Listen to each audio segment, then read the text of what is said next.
Domain and range of cause inverse of greatest integer x. तो ध्यान से देखें दोस्तों, cos inverse of greatest integer x, ये सिंबल है, ये मेंशन नहीं है पर मैं आपको क्या दे रहा हूं कि this here represents GIF in these questions and this symbol represents fractional part। ठीक है, तो मैं क्या कह रहा हूं, cos इनवर्स के अंदर में ग्रेटेस्ट इंटीजर x गया।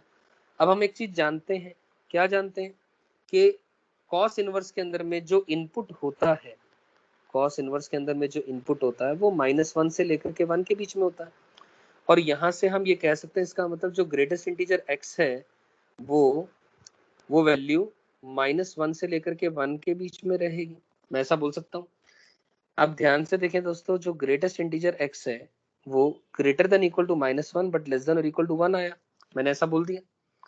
तो इसका क्या मतलब हुआ, इसका मतलब and but we are interested in x की वैल्यू कहां से कहां तक आएगी। तो इससे क्या पता चल रहा है कि इससे ये पता चल रहा है जो x की वैल्यू है कम से कम -1 होएगी और ज्यादा से ज्यादा 2 होएगी। ऐसा क्यों कह सकते हैं, ऐसा इसलिए क्योंकि -1 से कोई भी छोटा नंबर होगा, अगर -1.1 होगा उसका ग्रेटेस्ट इंटीजर तो -2 हो जाएगा, बट हमारे पास तो -1 ही आ रही है मैक्सिमम मिनिमम वैल्यू, और 1.9 भी रहेगा तब भी उसका ग्रेटेस्ट इंटीजर 1 ही रहेगा। तो इसलिए 2 पर ओपन इंटरवल लगा दिया, क्योंकि 2 पर क्लोज लगाने से ग्रेटेस्ट इंटीजर की वैल्यू 2 आ जाएगी। अब एक और बात, अब यहां से हमें पता चल रहा है कि जो ग्रेटेस्ट इंटीजर का के अंदर में जो वैल्यू आएगी, यानी कॉस इनवर्स के अंदर में तो ग्रेटेस्ट इंटीजर है यानी इंटीजर ही आएगा। अब इंटीजर कौन कौन सी वैल्यूज आ सकती हैं, अगर x यहां से यहां तक है तो इंटीग्रल कौन सी वैल्यूज आएंगी, एक -1 आएगी, एक 0 आएगी और एक 1 आएगी। केवल 3 बातें संभव है, -1, 0 एंड 1 ही बात संभव है, तीनों।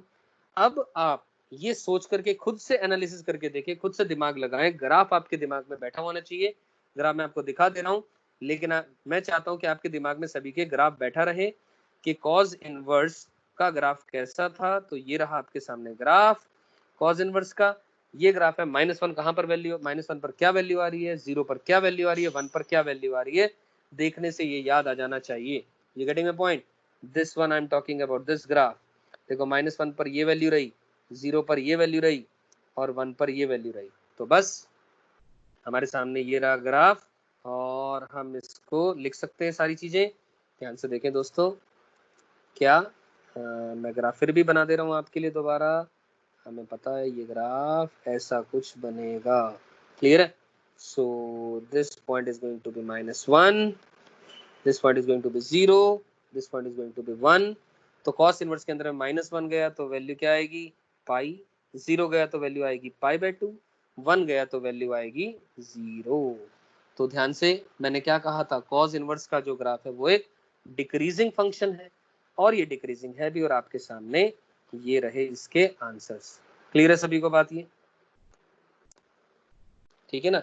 तो 0, पाई/2 और पाई ये है, इसे स्टैंडर्ड भाषा में लिख दो आप चाहे, क्योंकि पहले छोटा लिखेंगे फिर बड़ा और फिर सबसे बड़ा।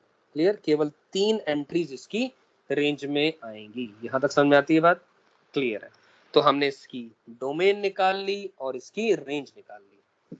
इसी तरीके से हम, अगर मैं आपसे साइन इनवर्स का भी पूछूं तब भी आप निकाल सकते हैं दोस्तों, कि अगर मैं आपसे सवाल पूछता हूं कि साइन इनवर्स के अंदर में ग्रेटेस्ट इंटीजर x दिया हुआ है तो इसकी डोमेन और रेंज निकालनी है मुझे, तो डोमेन तो मैं वही कहूंगा ग्रेटेस्ट इंटीजर x, जो इनपुट है इसका -1 से बड़ा, लेस देन और इक्वल टू 1, यानी और x की जो वैल्यू आ रही है -1 से लेकर के 2 ओपन के, क्लोज -1 से ओपन 2 के बीच में रहेगी। यहां तक बात क्लियर हो जाती है, ठीक है।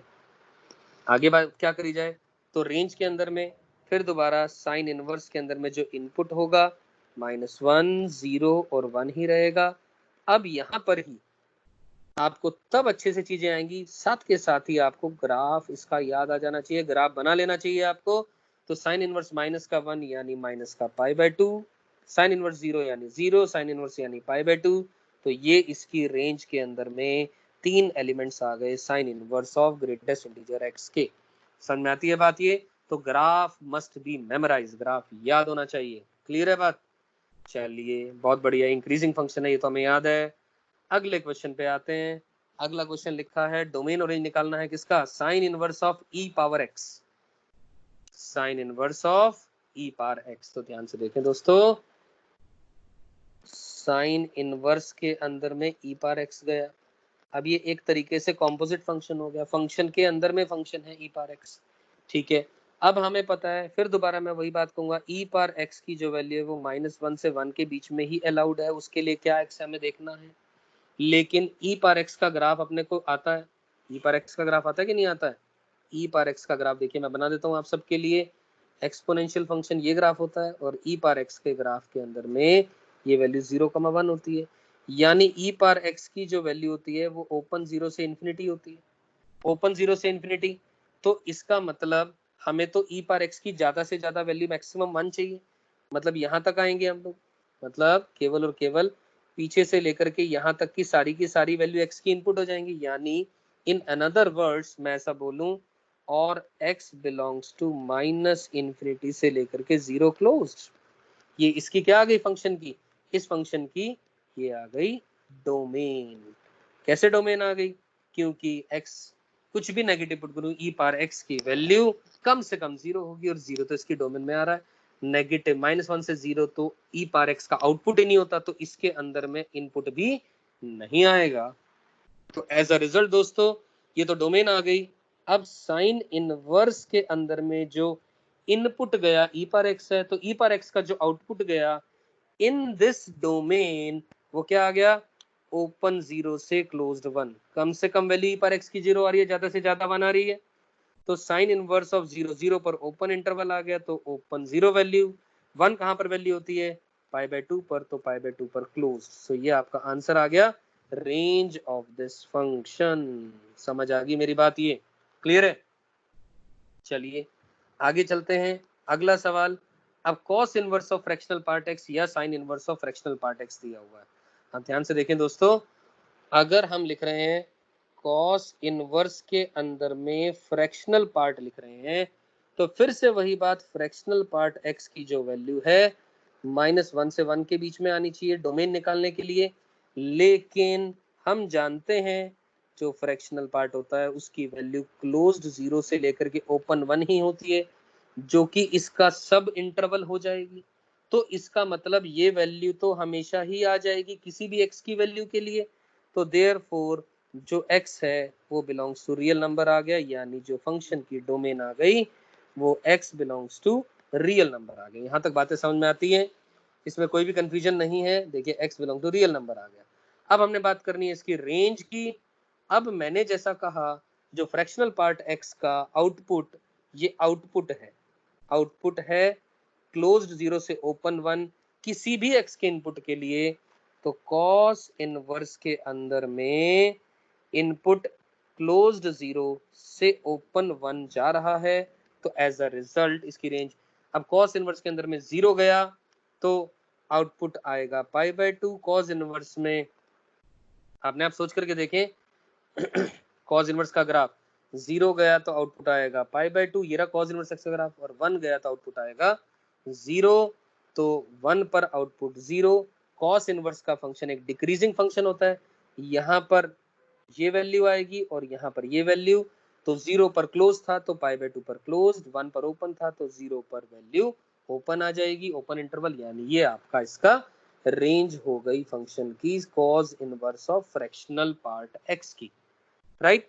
और ठीक इसी प्रकार से हमने किसके बारे में बात करनी है, साइन इनवर्स के अंदर में अगर फ्रैक्शनल पार्ट x जा रहा है, तो अगर मैं इसकी डोमेन बात करूं via the same logic, x belong to real number आ गया, और साइन इनवर्स के अंदर में रेंज के लिए मैं बात करूं क्लोज 0 से लेकर के अगर ओपन 1 जा रही हैं चीजें, तो आंसर क्या आएगा, साइन इनवर्स 0।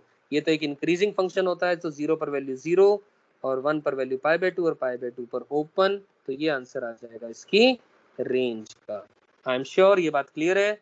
और फिर आखिरी बात, आखिरी एक और क्वेश्चन छोटा सा लिखा गया है यहाँ पर, ध्यान से देखें दोस्तों, cot inverse of signum x, cot inverse of signum x.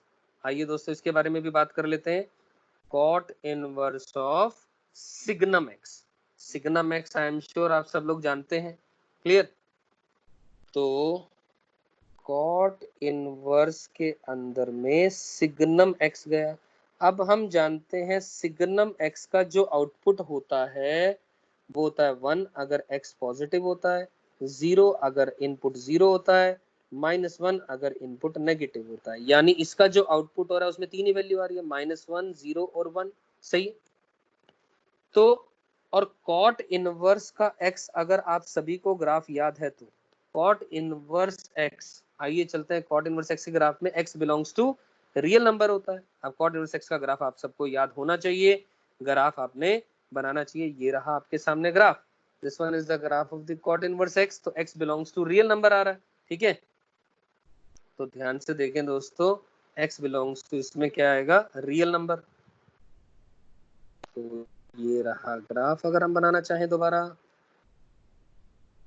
This one, right. सो ये रहा, दिस वन इज π/2, 0, π/2, करेक्ट। तो कॉट इनवर्स के अंदर में तो x बिलोंग्स टू कोई भी रियल नंबर होता है, पीछे से लेकर के आगे तक सारी की सारी वैल्यू इनपुट अलाउड है इसके अंदर में। तो अब कॉट इनवर्स के अंदर में कौन गया, सिग्नम एक्स, जिसका की आउटपुट केवल तीन वैल्यूज आ रही है। तो इसका मतलब इस फंक्शन की जो डोमेन हो गई वो क्या आ गई, ऑल रियल नंबर आ गई। अगर मैं अब रेंज की बात करूं, अब हमें पता है कॉट इनवर्स के अंदर में सिग्नम एक्स जा रहा है, सिग्नम एक्स के तीन ही आउटपुट आ रहे हैं, कौन कौन, एक -1, एक 0 और एक 1 आ रही है वैल्यू। तो इसका मतलब रेंज में केवल और केवल मात्र तीन ही वैल्यूज आएंगी। अब कौन कौन सी वैल्यूज आएंगी, कॉट इनवर्स के अंदर में -1 कहीं ना कहीं यहाँ आएगा, 0 ये रहा और 1 कहीं ना कहीं यहाँ आएगा। तो -1 के कोरोस्पोंडिंग वैल्यू क्या आएगी, अब देखो जरा सेकंड क्वाड्रेंट में π/2 से लेकर के पाई के बीच में आंसर आ रहा है, तो ऑब्वियसली वैल्यू क्या आएगी, ये डिक्रीजिंग फंक्शन है, ध्यान से देख ही रहे हैं आप लोग। तो पाई माइनस का π/4 यानी 3π/4 एक वैल्यू, 0 π/2 पर आएगी और 1 π/4 पर आएगी। तो ये इस क्वेश्चन का रेंज का आंसर हो गया, 3π/4, π/2 एंड π/4, ये तीन वैल्यूज इसकी रेंज में आएंगी। तो इसे स्टैंडर्ड भाषा में आप इस तरीके से लिख सकते हैं, no doubt about that. I am sure ये सारे के सारे क्वेश्चन, बेसिक क्वेश्चन डोमेन और रेंज से रिलेटेड आप सभी को समझ में आ गए होंगे।